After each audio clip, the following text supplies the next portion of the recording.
আমরা এমন এক যুগে বাস করছি যেখানে প্রতিদিনই নতুন নতুন দাবি আর গুজব আমাদের বিভ্রান্ত করছে। বিশেষ করে যখন ইমাম মাহদী আলাইহিস সালামের আগমনের মতো একটি গুরুত্বপূর্ণ বিষয় নিয়ে গুজব ছড়িয়ে পড়ে, তখন একজন মুমিনের ঈমান ঝুঁকির মধ্যে পড়ে যায়। অনেকে বিভিন্ন দেশে বা অঞ্চলে নতুন নতুন ব্যক্তির আবির্ভাবকে ইমাম মাহদীর আবির্ভাব হিসাবে দাবি করেন। এই দাবিগুলো কি কেবল মিথ্যা প্রচারণা, নাকি এর পেছনে কোনো সত্যতা আছে?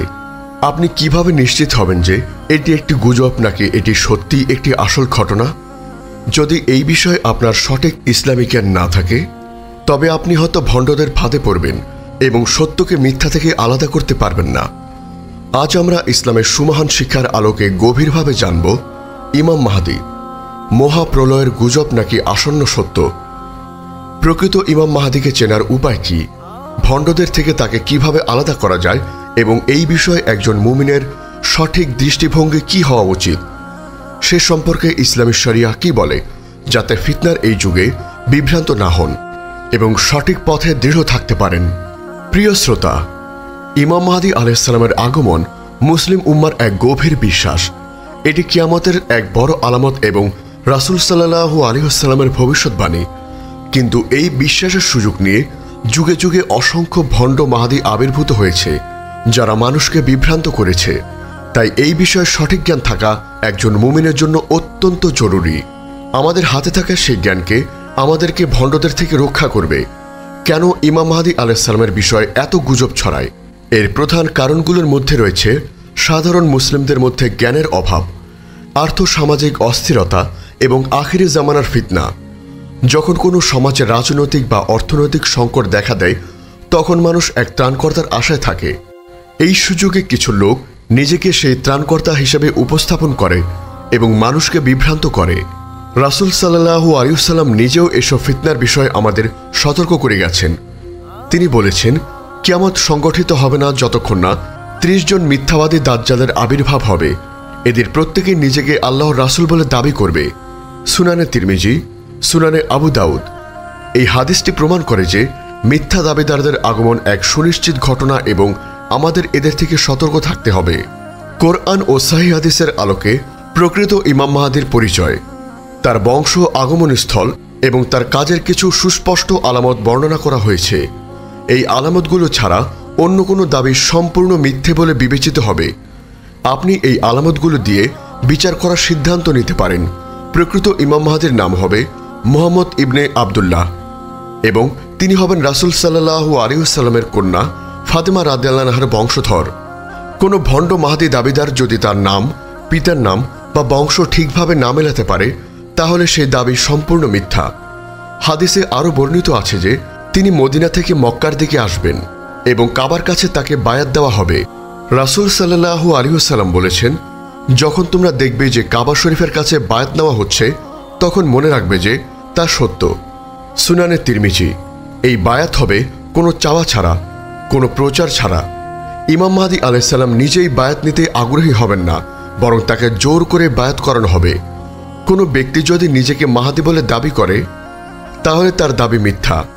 এছাড়াও ইমাম মাহদীর কিছু শারীরিক আলামত হাদিসে উল্লেখ আছে, যেমন উজ্জ্বল ললাট, প্রশস্ত কপাল ও নত নসিকা, অর্থাৎ উঁচু নাক বিশিষ্ট। তার আগমনের প্রধান উদ্দেশ্য হল পৃথিবী থেকে সকল জুলুম, অন্যায় ও ফিতনা দূর করে ন্যায় ও ইনসাফ প্রতিষ্ঠা করা। যখনই কোনো ব্যক্তি ইমাম মাহদী আলাইহিস সালাম হিসেবে মিথ্যা দাবি করবে, তখন আপনাকে ব্যক্তিগতভাবে এই আলামতগুলো দিয়ে যাচাই করতে হবে। যদি কোনো একটি আলামত না মেলে, তবে সেই দাবি সম্পূর্ণ মিথ্যে বলে বিবেচিত হবে।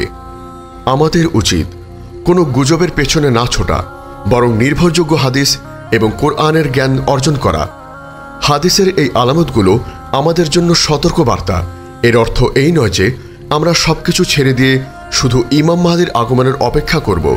এই ফিতনার সময় নিজের ঈমানকে মজবুত করা, নিয়মিত সালাত, সাওম এবং অন্যান্য নেক আমল বৃদ্ধি করা আমাদের কর্তব্য।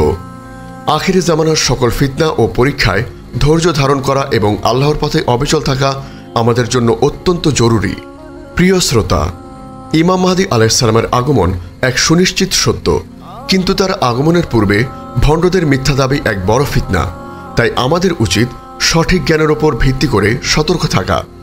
এবং সকল প্রকার গুজব ও মিথ্যা দাবি থেকে নিজেদেরকে রক্ষা করা। এই ভিডিওতে বর্ণিত আলামতগুলোই আপনাকে সঠিক সিদ্ধান্ত নিতে সাহায্য করবে যে কোনো দাবি গুজব নাকি আসল। আল্লাহ তাআলা আমাদেরকে ফিতনা থেকে রক্ষা করুন এবং ইমাম মাহদী আলাইহিস সালামের আগমনের জন্য যোগ্য মুমিন হিসেবে বিবেচিত হওয়ার তৌফিক দান করুন। আল্লাহুম্মা আমিন। আমাদের এই মহৎ বার্তা ছড়িয়ে দিতে অনুগ্রহ করে চ্যানেলটি সাবস্ক্রাইব করুন এবং বেল আইকনটি প্রেস করুন। আমাদের ফেসবুক পেজ ফলো করে উম্মাহ কণ্ঠ পরিবারের অংশ হন।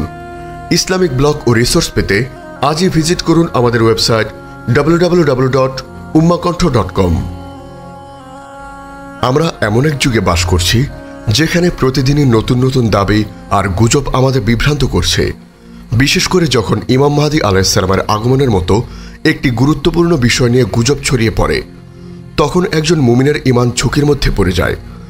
অনেকে বিভিন্ন দেশে বা অঞ্চলে নতুন নতুন ব্যক্তির আবির্ভাবকে ইমাম মাহদীর আবির্ভাব হিসাবে দাবি করেন। এই দাবিগুলো কি কেবল মিথ্যা প্রচারণা, নাকি এর পেছনে কোনো সত্যতা আছে? আপনি কিভাবে নিশ্চিত হবেন যে এটি একটি গুজব নাকি এটি সত্যি একটি আসল ঘটনা? যদি এই বিষয়ে আপনার সঠিক ইসলামী জ্ঞান না থাকে, তবে আপনি হয়তো ভণ্ডদের ফাঁদে পড়বেন এবং সত্যকে মিথ্যা থেকে আলাদা করতে পারবেন না। আজ আমরা ইসলামের সুমহান শিক্ষার আলোকে গভীরভাবে জানব ইমাম মাহদী মহাপ্রলয়ের গুজব নাকি আসন্ন সত্য। প্রকৃত ইমাম মাহদীকে চেনার উপায় কি?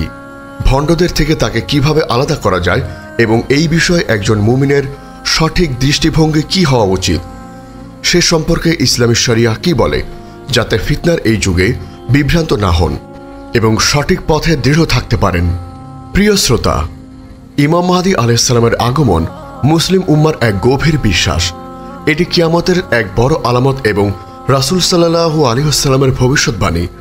কিন্তু এই বিশ্বাসের সুযোগ নিয়ে যুগে যুগে অসংখ্য ভণ্ড মাহদী আবির্ভূত হয়েছে, যারা মানুষকে বিভ্রান্ত করেছে।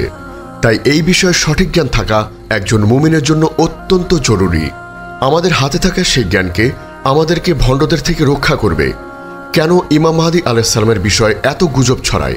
এর প্রধান কারণগুলোর মধ্যে রয়েছে সাধারণ মুসলিমদের মধ্যে জ্ঞানের অভাব, আর্থসামাজিক অস্থিরতা এবং আখিরি জামানার ফিতনা। যখন কোনো সমাজে রাজনৈতিক বা অর্থনৈতিক সংকট দেখা দেয়, তখন মানুষ এক ত্রাণকর্তার আশায় থাকে। এই সুযোগে কিছু লোক নিজেকে সেই ত্রাণকর্তা হিসেবে উপস্থাপন করে এবং মানুষকে বিভ্রান্ত করে। রাসূল সাল্লাল্লাহু আলাইহি ওয়াসাল্লাম নিজেও এসব ফিতনার বিষয়ে আমাদের সতর্ক করে গেছেন। তিনি বলেছেন, কিয়ামত সংগঠিত হবে না যতক্ষণ না ৩০ জন মিথ্যাবাদী দাজ্জালের আবির্ভাব হবে। এদের প্রত্যেকেই নিজেকে আল্লাহর রাসূল বলে দাবি করবে। সুনানে তিরমিজি, সুনানে আবু দাউদ। এই হাদিসটি প্রমাণ করে যে মিথ্যা দাবিদারদের আগমন